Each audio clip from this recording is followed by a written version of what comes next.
This is not a thing to add to your CV, your transcript. You've got to have a story. You've got to have a story. A CEO comes to you. What do I do now? You can have a story. All right? Expect more of yourself than what I am expecting of you. That's what I expect. Okay, so part of the story may be trade war, okay, macro shifts. Labour is changing in China, but it's changing in India, it's changing in Bangladesh, it's changing everywhere. And it's changing in Malaysia, right? So you cannot just say, what did we learn in week 1? Do not move on one factor alone.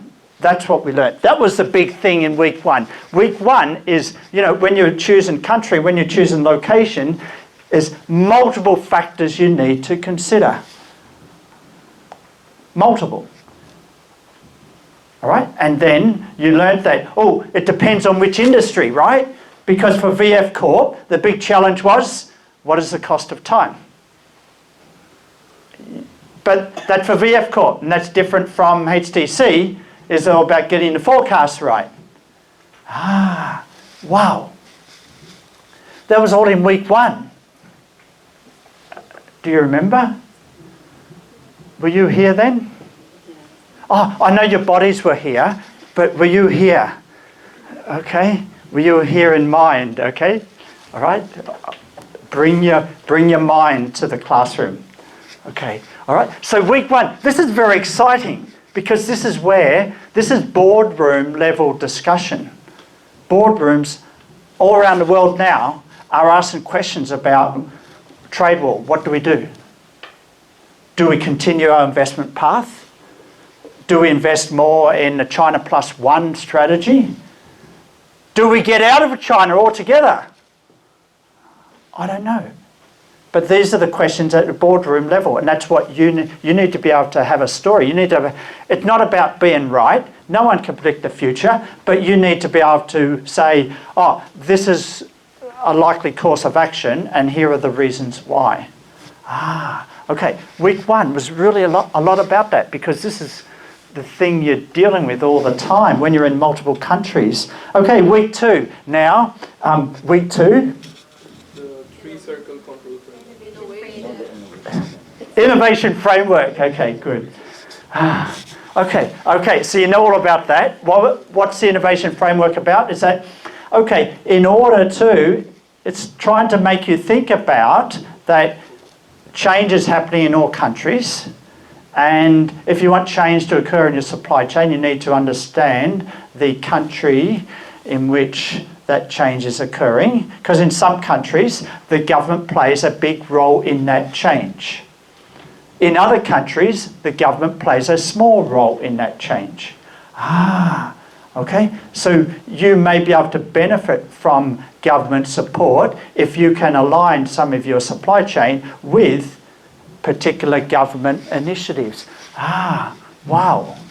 Like the Belt and Road. Okay, here's a question for all of you. Which country in the EU has signed up with China for on the Belt and Road? That is formally committed to the One Belt, One Road. Which country in the EU? EU stands for European Union. Okay. Remember, you got. Is it Cyprus? No. Is that part of the EU? Yeah, it hasn't. I don't think signed it. It's a country. It's a little bit larger than Russia in GDP. It's a little bit larger than Russia in GDP. Come on. Yell it out. No. No. Italy, yes. Correct. Good. All right, Italy. Excellent. I like you yelling out. That's good. All right. So, Italy has signed up.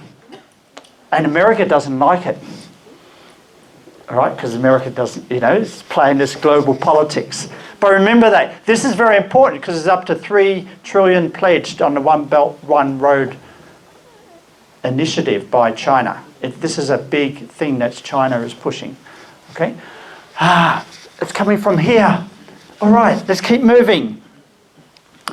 All right, last week, what was the big idea? What was the big idea last week? Cost, yes, cost. All right, that was a big idea. That's all. Cost matters. Okay, because if you don't think of anything else, then you're putting pressure on suppliers to manage down costs, and then what?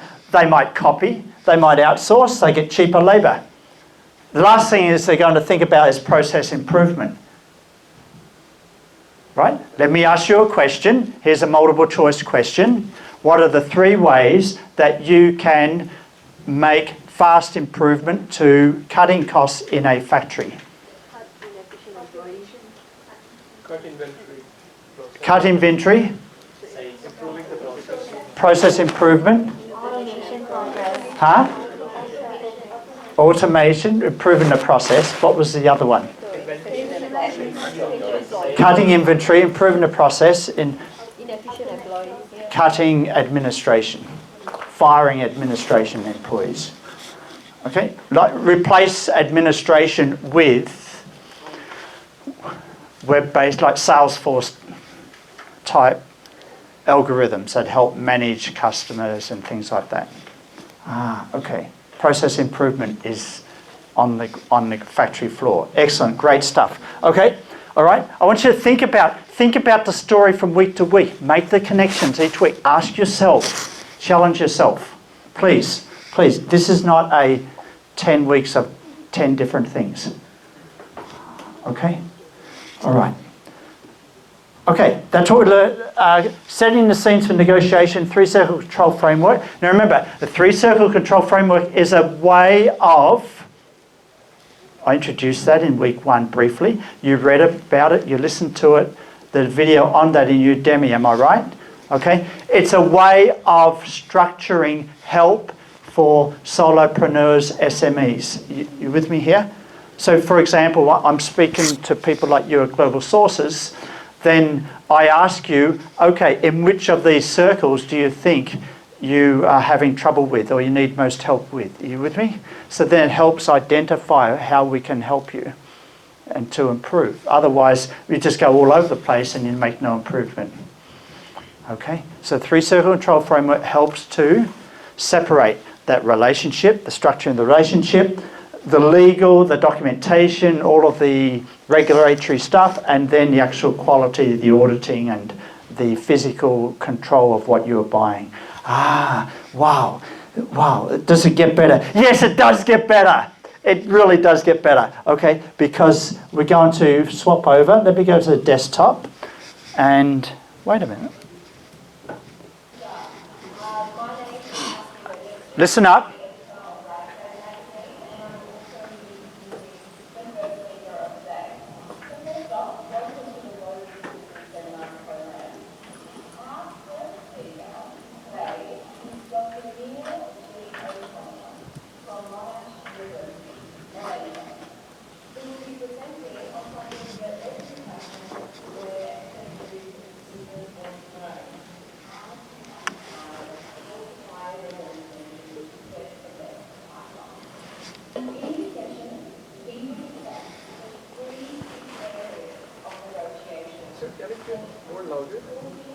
Just, it's okay.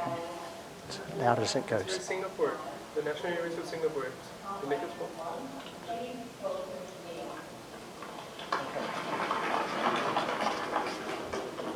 Okay, now you got me, because that was my presentation to a fashion expo last November. On this topic we're covering tonight, negotiations.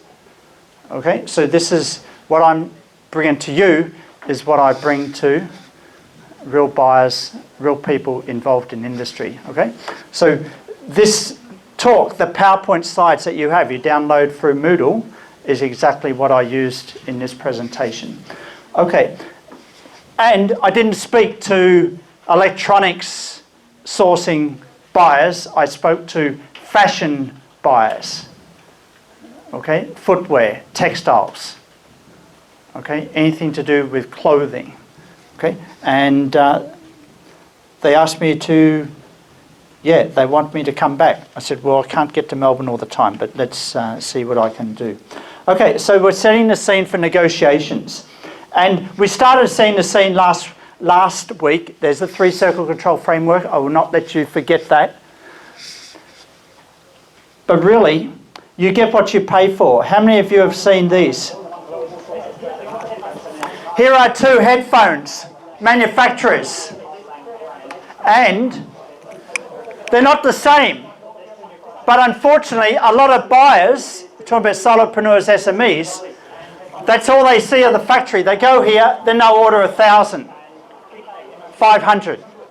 And then they'll go back home to their country thinking, oh, everything's fine. That's what a trade expo is for. No! A trade expo for is to go to the factory afterwards. Which one would you buy from? This one or this one? Hands up for the top one. Hands up for the bottom one. The first one has a better packaging. It's really hard to say from this angle. Because you don't know how the factory is like. Pay attention. This one, FOB, $6.50. Okay, US dollars. Okay, this one ranges from 18 US dollars to 38.50 US dollars. 38.50 US for MOQ is about 1,000. Okay, so you order 1,000, 2,000 MOQ. They are 75,000 US dollar investment. That's investment before you even sell the thing. How many of you are willing to do that? Put money like that at a trade show? Because I tell you what, I've seen dozens and dozens of buyers that will just do that. They'll go to a trade show and they'll just drop 100,000 US on an order, thinking everything's going to be okay. No, not everything's never going to be okay if you don't go and visit the factory. All right, they're happy to put down 100,000 on an order, and they don't want to spend $1,000 or $2,000 going to the factory. Unbelievable. Okay, so this is what you see at the trade show. Okay, how many of you would like to see the factories? Just one of you, some of you. Okay, most of you, good. Well, let's go and visit the factories and see if there's a different. Remember, this is end, okay? This is low end. You could sell both. It depends what your marketing strategy is on Amazon. Ah, okay, so let's go to the factory. Here are the exact same factories. Okay, so let's go and visit them. So we're going to have a look at the SMT line now. So that's Ioni's factory here. This is the high-end factory, and this is the low-end, $6.50 US dollar 50 MOQ for that one.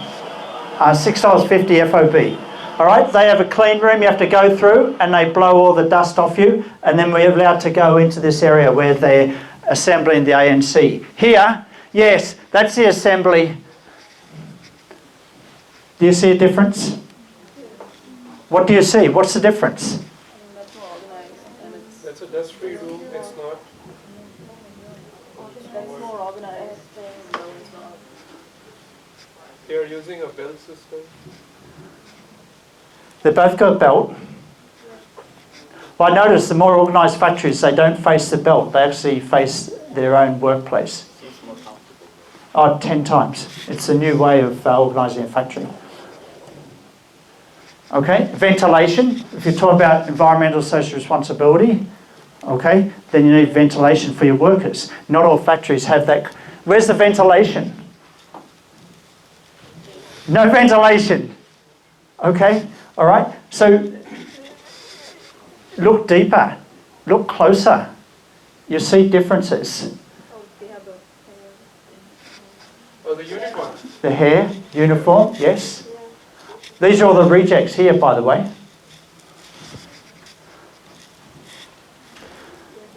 This factory, the day I went here, I already visited them 2 years earlier. They weren't making these. They keep changing.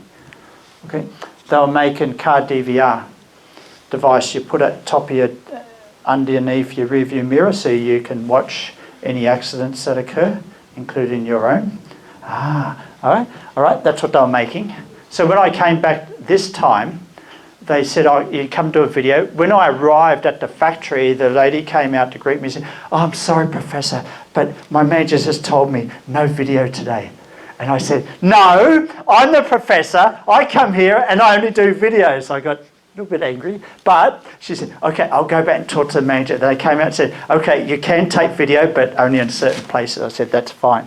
All right, so I got a video of this. But they wouldn't allow me to take videos of this side.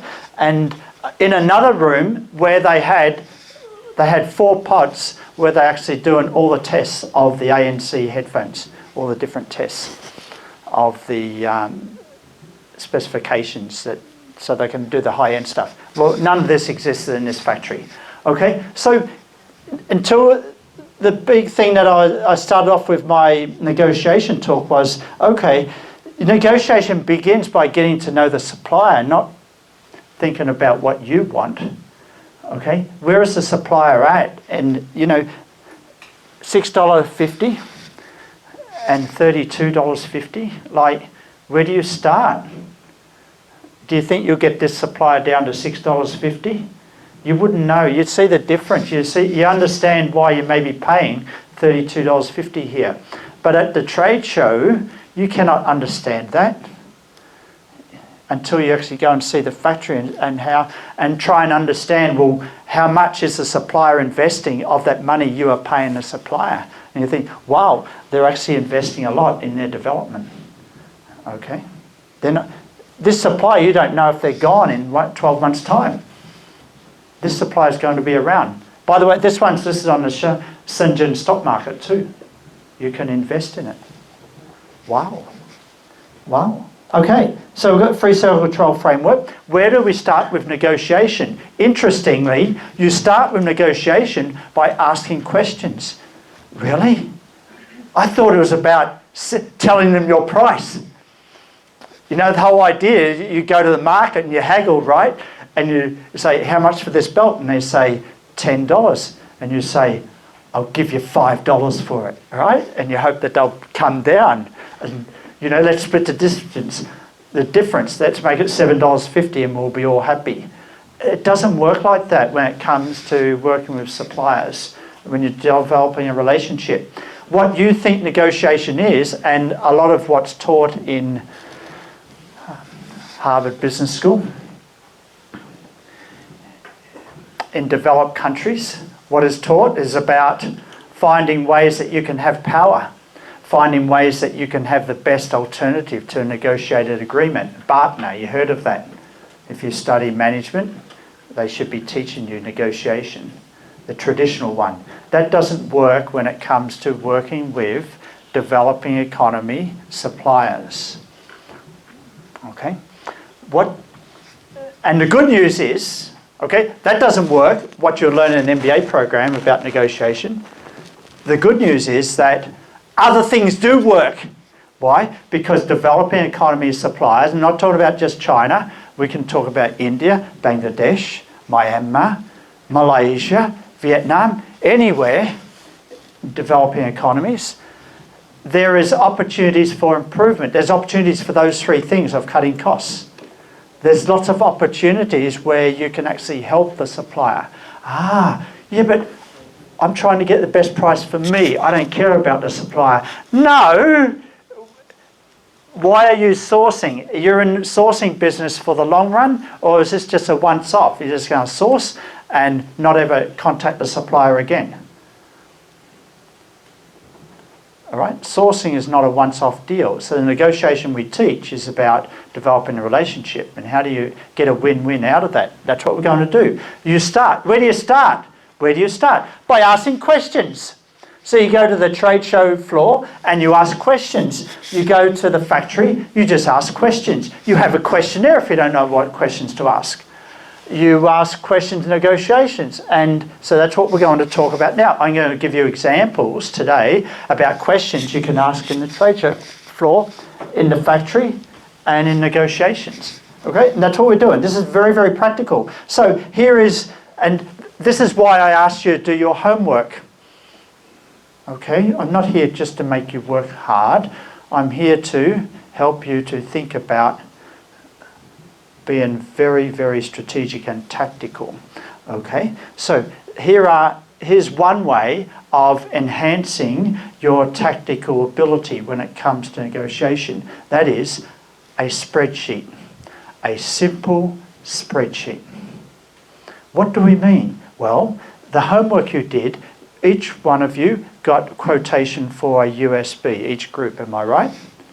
Okay, so later on we're going to set that out in a spreadsheet and then we're going to do some comparison.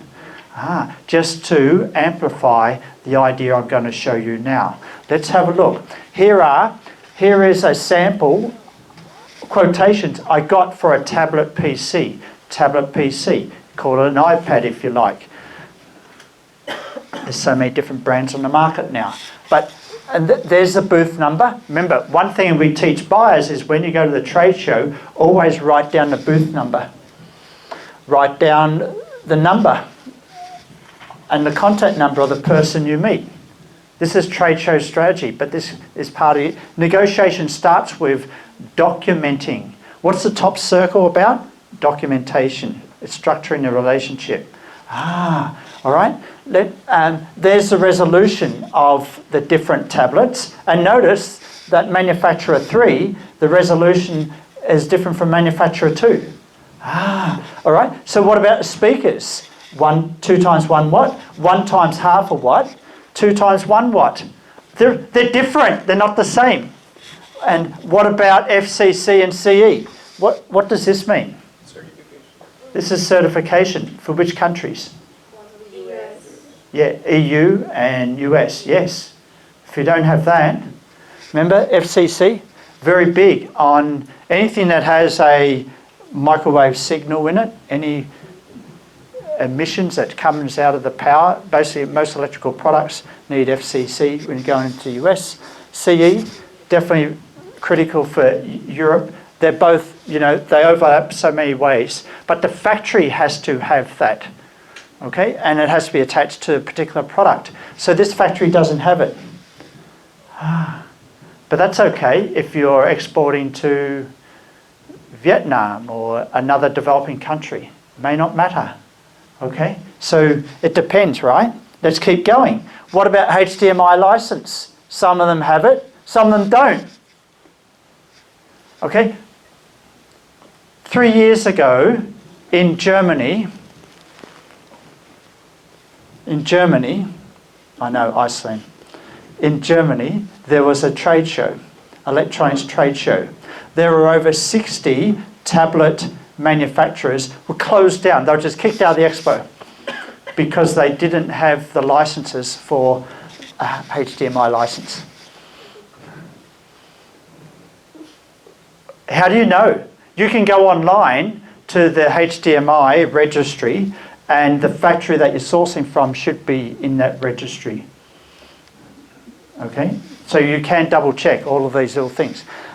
Look, some of them 32 gigabyte, 32, and I know this is a bit electrical, some of you are not into consumer electronics, but as you can see here, you've got to be very, very systematic when it comes to writing down all the peculiarities of the product you're sourcing. And so then you can do a comparison of 1, 2, and 3. And so what about the battery usage? They say 6, 3, and 6. How do you test that? The best way to test it is put your favourite movie in the tablet, turn the volume up full, put it under a pillow, and let it play and see how long it goes for. That's the only way. All right? I don't know if it's 3 hours or 6 hours. You don't know either. All right? So these are things that you may take to the factory and ask more questions about. Warranty option, minimum order, delivery time. As you can see, it's very hard to do the comparison. Wow, there's so much detail. Why do we do sourcing anyway? Why don't we just leave it to someone else? Well, some people do. That's why people are happy to pay 20% of your margin to get an agent to do the sourcing for me, rather than me go direct. That's why there are sourcing agents out there that will do all of this for you. Save me all the trouble. Yeah, but they take 20%. Okay, all right. So if you want to keep the 20% and you want to go direct, well, now you've got to go through all of this in comparing. And how do you pay? All right, visit the factory. Can you visit the factory? Yes, you can. So this is all about, and name a processor. As you can see, there's a differences there. So that's negotiation starts with questioning, having a questionnaire. Wow. All right, can we go further? Yes, we can. All right, like how many of you have sourced knives before? Knives, yes, you know, knife. Or the this is a testing lab. This is a testing lab, and what he's showing me is what they do to test the knife. So if you have a straight edge, it's a 5 kilogram pressure, and this will cut. It should cut 5 centimeters per second. Serrated edge, 200 cycles, it should be able to cut 150 centimeters. Into 1 centimeter of that? No, that actually, 60 or? of specialized, and you can have a look, sir. These are having cut length. Yes. Also, another is the pressure. Yes. This is 5 kg, or we call it 50 newtons. Or at the very top. Just to give you a demonstration, what you don't need to do, what you don't want to do with the ceramic knife is you bend it. If you bend it, yes, it will splinter. Did you know that? Oh, ladies, did you know that? Ceramic knife, don't buy one. They're dangerous. They're as sharp as, but if you bend it, it can splinter, go into your eyes, anything, all right? Don't buy a ceramic knife. But that's not the point of this video. The point of this video is, and I tell buyers, don't just get to know the supplier, get to know the third-party inspectors. Get to know the testing lab to find out how do they test your product. I didn't know I have to learn this. Well, if you don't want to go for an agent and save you 20%, you need to know all this. Wow. Isn't this exciting? All right? You have to find this out for yourself. You should know that about your product. Okay. All right. Let's keep moving. All right. So now we go to the factory visit and we want to find out different parts of the factory visit. And luckily, Group 2 today, they're going to show us about the details of a factory visit of 2 factories. And looking forward to that. But here are questions that you may ask when you come to the factory visit. And that will show out in their presentation.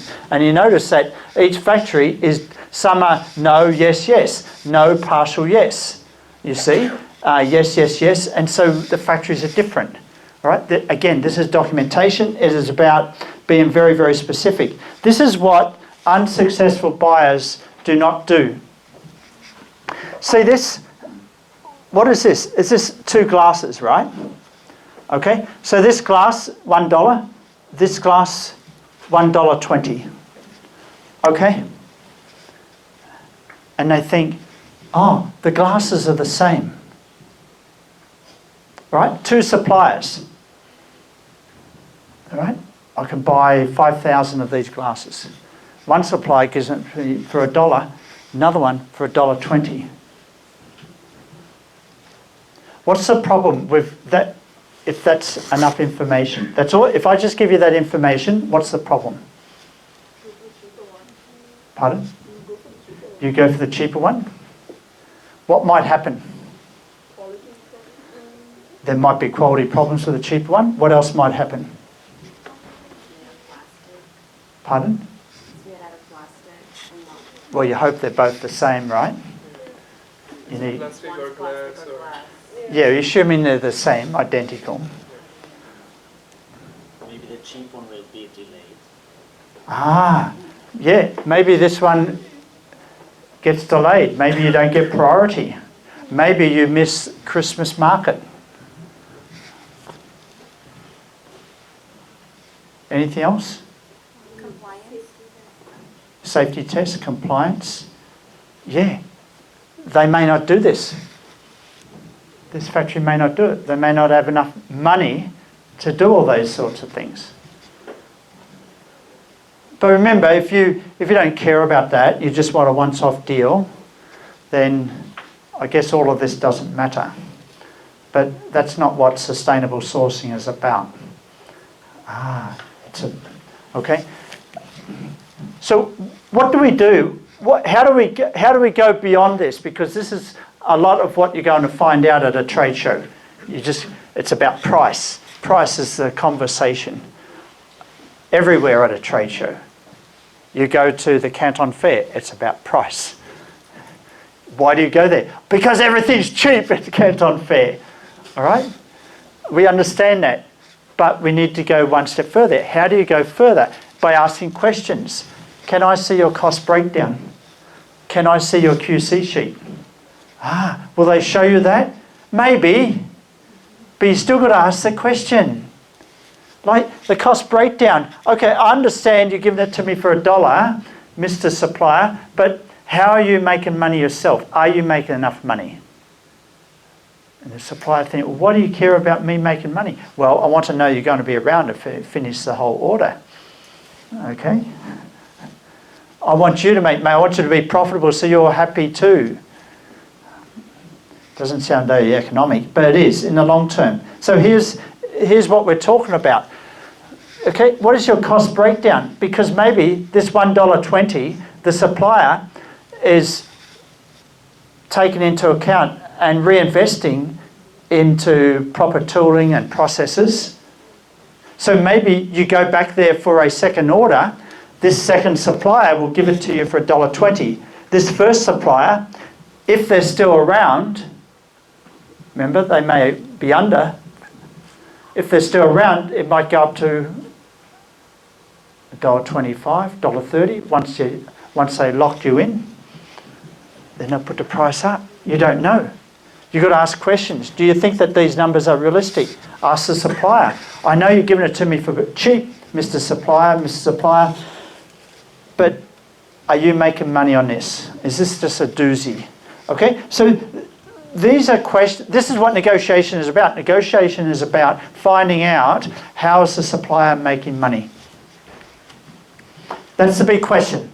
How is the supplier making money? If you don't have that in your mind, then, and you want a multi-shot deal, multi-shot means you want to have more orders in the future, then you're not going to get past base A.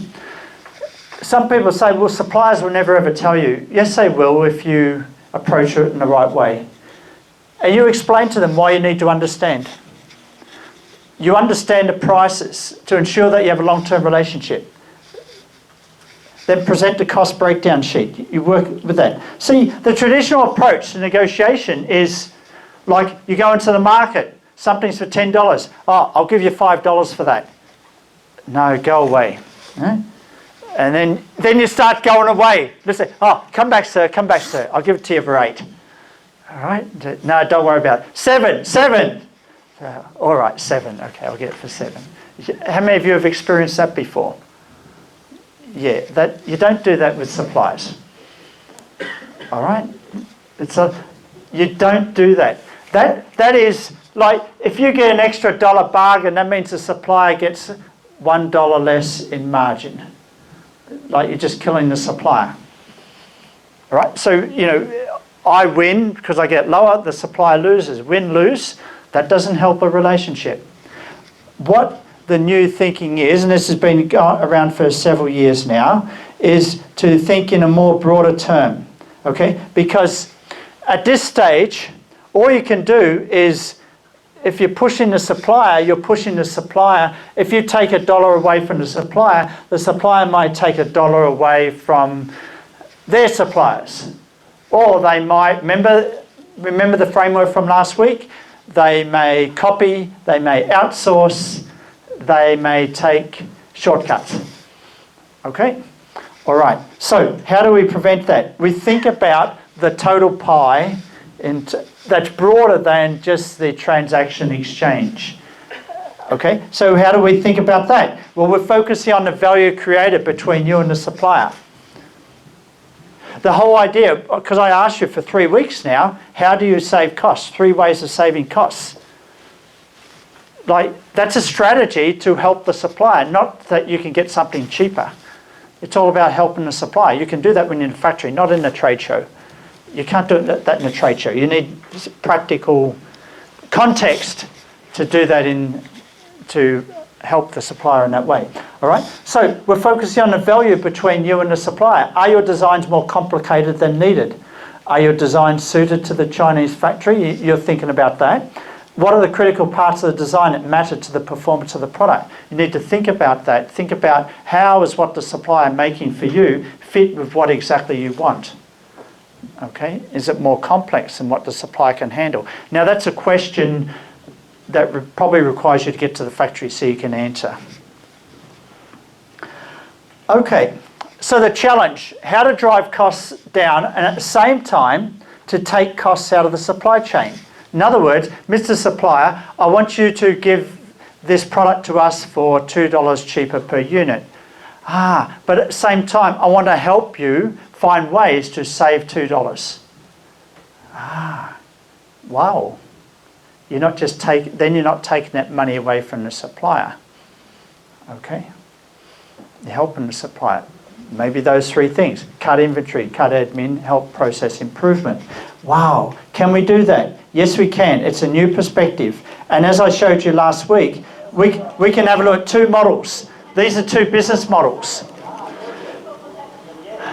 This one here, making bucket loads of inventory because they get orders anytime for 2,000 units for 2,000 cars. And then they've got to ship straight away. The only difference is not the hardware, but they have to put in the software specific to that manufacturer. So they get all the inventory and it's in all the hallways. Like he had $300,000 US dollars in inventory. And you're thinking, Neil, but you said the supplier should cut inventory. Yeah, but they had inventory, then they'll pack them all up, and at the time that the order comes in, they'll unpack those audio devices and then put the software in for the particular order and then ship. And I'm thinking, wow, that's not what we teach in operations management, like handling stock twice and things like that. But they're making money. So that's interesting. And as you know, I've already told you this one. This is our friendly USB manufacturer. And we'll find that out later today when you give me your quotations. Whether, do they have QC? Did you ask that in your quotation? Do they have QC control on the USB? This one doesn't, but it doesn't matter, as I said, because they're selling to associations. All right, so you know that. So what's the big point? How do you go further once you go to the factory? Always have two or more factories to compare with. If you're only going to one factory, that will not work. You need to go to more than one factory, maybe three. Okay, and that's where you're not only get an advantage if the supplier knows that they are competing with another factory. They may be more open about the questions you want answers to. But at the same time, once you have 2 or 3 factories, then also you are learning something too. And you start to see, oh, the other factory does this, but you don't do this. You won't know that until you go and visit several factories. Making the same product, be very, very clear. Okay, so what's the summary of this negotiation approach? It's about questioning, number 1. Yeah, it's a good idea to write. Yes, we have this technology here. It's beautiful technology. Questioning, very, very critical. And it's about focusing on non-cost items. Or, I want you to think about it in another way. When we say, oh, focus on non-cost items, of course, everything is cost. What do we mean? What do we mean? Neil, what are you talking about? I want you to understand that, how many of you have studied accounting? Okay, so what you understand with cost, say cost is here, okay, but does cost come first or is the cost a result of something? It's a result of something. Cost is an outcome of maybe materials, okay, labour and overhead. All right? So let me put what I told you in the last 10 minutes in another way, is questions that you ask are not necessarily focusing on this outcome. Your questions, in some ways, are focusing on the things that drive costs. If you want to help a supplier save costs, then you've got to focus on the things that drive costs. And that's where you've got processes that convert these things into products. All right? So, you know, there's processes. Okay? And that's exactly what I said. Process improvement. And what do they end up with? End up with inventory. That's why we cut inventory. And what about labour? There's administrative labour. So if we cut that, if we improve that, and if we cut that, that's how we cut costs. Well, to study accounting is just straightforward, isn't it? All right. So I want it to be as easy as it is boring. Okay. Negotiation is about asking questions about what makes up cost, rather than can you give me a cheaper price. Okay. So you're focusing on this, because this is where you might be able to help suppliers do better. So let's use it. I showed you when you go into the factory, and I've showed you this before. You've seen these two before, so I don't want to overwork this.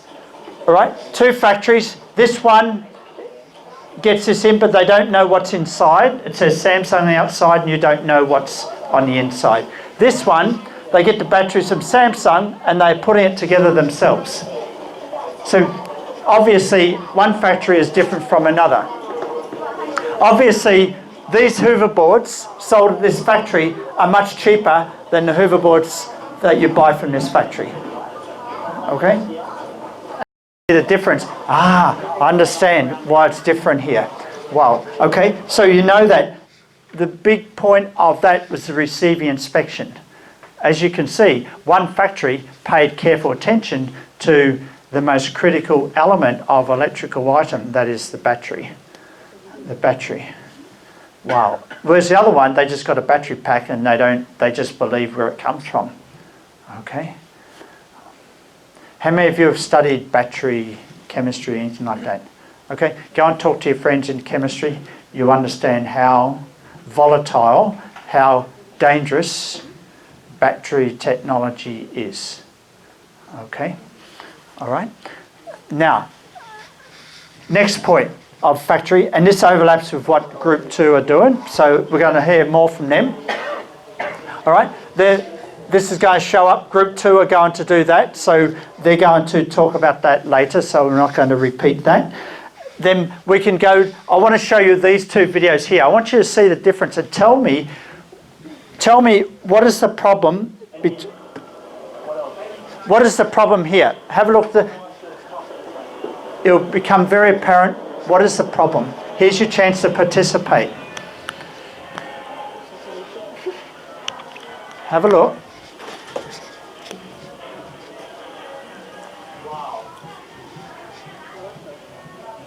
The upper one is not that organized. It's so messy. It's all over the place. It's very messy, yes. You don't do this with electrical products. And so in the factory, normally in the walking park, you can't keep things. No, you can't. You don't do that. Yeah. Look, this is called separation, right? You're obviously doing a lot. You're doing a lot. This is their type of separation. Okay?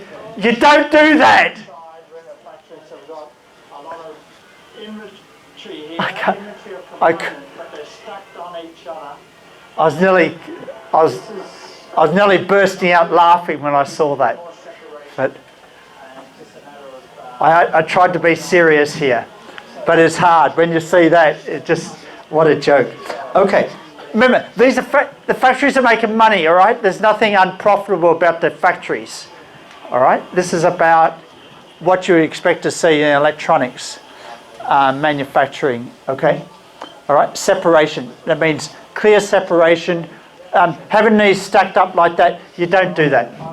You don't do that. more separation here, so that All right. Attention to detail. Our group will spend a little bit more on that. I gave you details on that last week about how you can go in and actually help with improving the process. Remember, here's the question for you. In this video here, what is the man doing the soldering? What was the problem with that, the soldering process?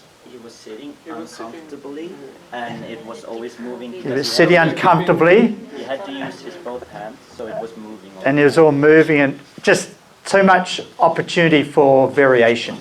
And you don't want any variation. All right? Quality control is not about having perfection. Quality control is about minimizing variation. That's all. That's all. Okay? It doesn't matter if a train arrives 2 minutes late, but if it's 2 minutes late every day, then it's okay, right? That's perfect timing, all right? It's not when it's 5 minutes early one day and then you miss it and then you've got to wait another 20 minutes for the next one because you hope it will be on time. It was on time, but it was well on time, all right? So it's the same idea, all right? Quality control is about minimizing variation. Okay, so there you go. What's the big idea about negotiation? It's about questioning. Let's write this down. Write it down with me, okay? It's number one, it's about questions, all right? It's about questioning. It's about, and what do questions do? They discover. It's about discovery. And what is a relationship about? When you get to know someone, you're discovering who they are. Am I right? Am I right? Yes. Like, that's what you're doing. You're discovering. But, so, am I wasting your time tonight about relationship information? No. It's all about, it's about structuring. Structure. You've got to have some structure in your questions. How do we put structure in? We use a spreadsheet. Okay? Use a spreadsheet. How else do we build structure? You have multiple comparisons. All right? What do I mean? You go to more than one factory. You go to more than one supplier. You start comparing. Okay? If you only go to one, then why would you ever go to one anyway? Okay? Yes, Steffi? What happens if, like, the supplier just, like, withhold information from you, or, like, just lies to you? They... Like, what happens if, like, the suppliers, like, what if they just don't want to tell you, like, they just withhold information from you? Like manipulating. Okay, that's a good question. So the question is, what if they don't want to tell you all the information, or they withhold? Oh, do you mean... they withhold, they let you know that they're not telling you? They... Oh, okay, all right, yes, all right. So the big question is information asymmetry. That means, yes, suppliers, I didn't want you to ask that question, symmetry. I don't want you to, I was hoping to save that question for the quiz. All right, so everyone's awake now. But what do we mean? So the big question is, well, what happens if the supplier withholds information from you, and how do you know if they are or not? Okay, so here's my question to you. Are you ready? I've got a question to answer your question. Okay, let's go back. What's our accounting mind? Where can suppliers hide information? They could hide information about materials. Can they? I want to vote here, all right? We're going to vote on these. Can we, hands up if you think they can hide information on materials. Okay, all right. Hands up if you think they can hide information on labour. And hands up if you think they can hide information on overhead. All right, sorry, you can only choose one. You can only choose one. All right, so I'm going to ask you again, and let's see who's right. Only one of these is right. All right, so you can't put your hand up for three. Either it's labor or overhead. Wait a minute. I'm going to ask you the question now. All right, hands up for materials.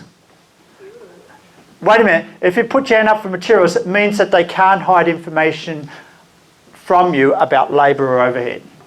If you put your hand up for labour, they can't hide information about these two. If you put your hand up for here, they can't hide information about these two. Are you with me here? Okay, so let's go.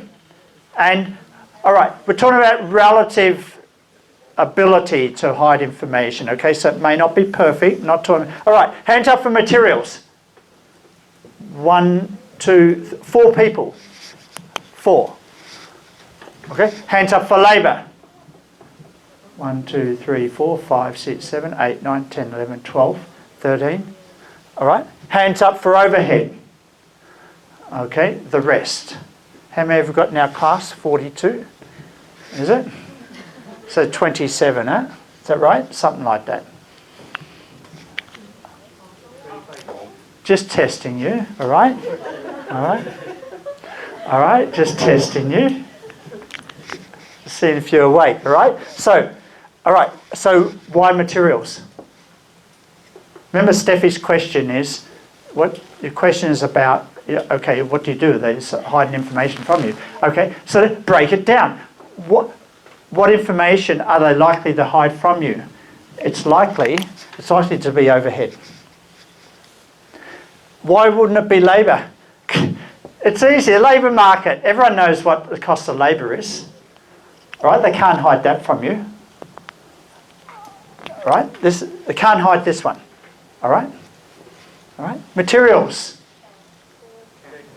You can go to websites and find out the cost of materials. Or we can contact the suppliers who are supplying them. Yeah, you can find out that. This is where they can hide information from you.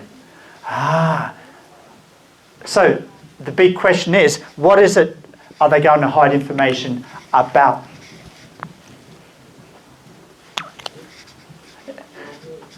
I want you to think about that, and maybe this group will come up with that when you're speaking. All right? Overhead. What is overhead? Bonuses, utility bills. Electricity, water, shelter, the factory. Yeah, what else? Come on. Maintenance and all the delivery, transportation. No, but you can ask for that. You can get that information. But there's specific overhead that they can hide information from you. Starts with T.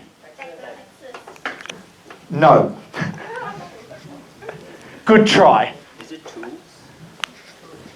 Tooling, yes, correct. What's tools? Just everything. What, hammer and screwdriver? Everything they make to make the product. Hammer and screwdriver? It can be in some cases. No. Usually, all right, so tooling. What do we mean by tooling? Okay, the best example of tooling, I'll show you later, are the moulds.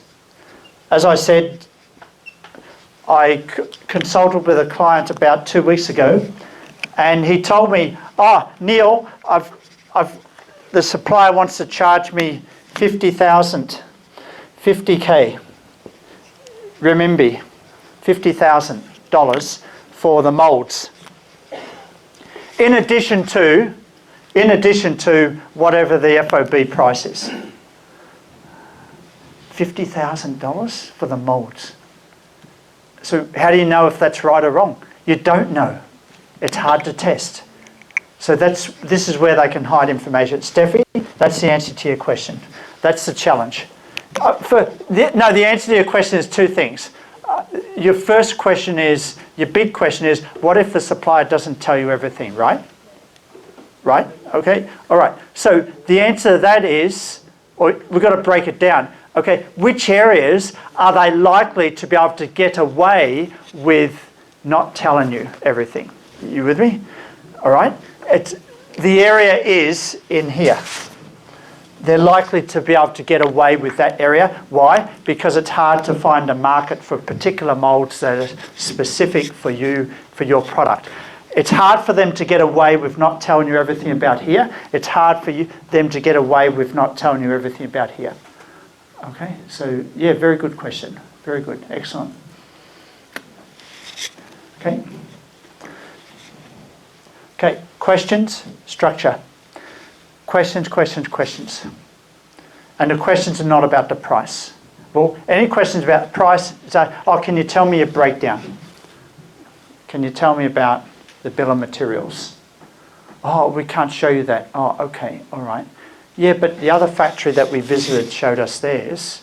So maybe, you can help us out to, really want to understand the difference and so forth. Oh, you went and visited another factory? Well, we're trying to learn. I'm learning here. I'm not here to put pressure on you, but we just want to understand because we want to make the best choice to have the best relationship in the long term. You see, you focus on relationship. It's about relationship, about long term. Are you with me here? It's not about pressing them to get their costs down. You're pressing them for information, not necessarily for a lower price. Okay. All right. All right, so I think that, and then ex-post negotiation strategies, ex-post, finally, you may want to think about, and our group 2 are going to talk about, maybe this is product testing. That's called a burn-in room. What does that mean? Normally, every electrical item has to be charged up, discharged. How else do they know it will work? And they have to do that for 100% of the items, not just for 20%. It's got to work, and then they have documentation of that. I have been to a factory where they don't have this documentation. They actually have a computer. It's all automated. That's another way of which you can improve process automation. All right, because you saw it in one factory, then maybe you'd suggest it to another supplier. You see what I mean? But you wouldn't know that if you didn't see it in another factory.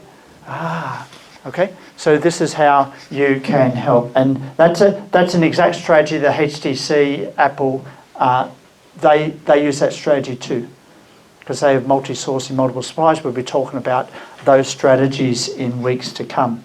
Okay. Remember, attention to detail. I told you about that, and of course, finally, it's good to be able to see the showroom. Why do you want to see the showroom? Well, you just want to see the range of products that they have. Are they really focused on one type of product? And also, maybe you can actually touch the products, because this one here, that has a pencil sticking out the back of it, and what I found is the electrical, or the PCB board and electrical base at the back, it's spread out over the picture frame so it's not so hot. But there was a new design that they were using where it actually, the PCB board and the battery and everything is sticking out, and that becomes a stand, but it was in a much smaller area. And I touched that and it was hotter. So maybe you put that on a marble mantelpiece, it doesn't matter, all right? But maybe you put it on some flammable material, and then you have fire, then you have lawsuit, and you have lots of things to do with your life, okay? And so that's what we were touching this here, just to understand the heat, because it's in a much smaller environment. Better design, but what about the heat? And who's doing this factory audit? Anyone? I think there's one group in week 7. You've got to do a presentation. This is one of the factories you have to do. Okay, so we're going to talk more about that and that's it. So let's key takeaways for negotiation. The 3 circle control framework. Develop a relationship, structured questionnaire, use the factory visit to help negotiations. Okay, and it's about trying to understand, how is the supplier making money? How is the supplier making money? Maybe they're making a loss. Do you really want to buy from a supplier that's making a loss? Of course, we understand in developing countries there are some state-owned enterprise factories who are making losses. They're making losses, right? Why? Because their objective is not to make a profit, it's to maintain employment. Employ the people in the town. And my friend visited a factory in Xi'an, and they were making pots, and at the end of the assembly line, there was someone with a hammer and was actually destroying some of the products coming off. Because why? They melt it down again and make it again. Because they had to give people things to do in the factory. Okay, all right. And my friend really saw that. You know, my friend Mike Bellamy, you saw him on the videos in the Udemy course. Okay, so He said, oh, I'm not going to buy from this factory. He said, walking away, and they come running out to him and they said, sir, look, we'll give it to you at cost. Just whatever you want to order, cost, no problem. We make no money. We just want to employ the people here. And that's how, there's some factories like that out there, state-owned, different profit goal. Okay, follow a problem, rejects, rework area. I told you about that last week. You find a problem, the QC problem, work backwards, see how they're soldering, things like that. Okay, ex-post negotiation strategies. Beware of supplier power. Continue to work with alternative suppliers and stay up to date with the pricing and trends. Remember, stay up to date with materials, stay up to date with labour. You've got to stay up to date with these two. Otherwise, there's more areas for the supplier to tell you or reveal less information about. Okay, so anyone of you would like a bird dog? No? All right, might make you think twice when you see that. All right, so that finishes negotiations, and I hope you have as a result of the last hour, I know there's a little bit of participation, it's fantastic. I hope you have a better appreciation that negotiation, it's not about win-lose. It's about finding ways to help someone else, okay, where you can both win-win and have a bigger pie together. All right, thank you. Let's have a break and we come back and then I'll talk to group 2 about when they want to present. Thank you.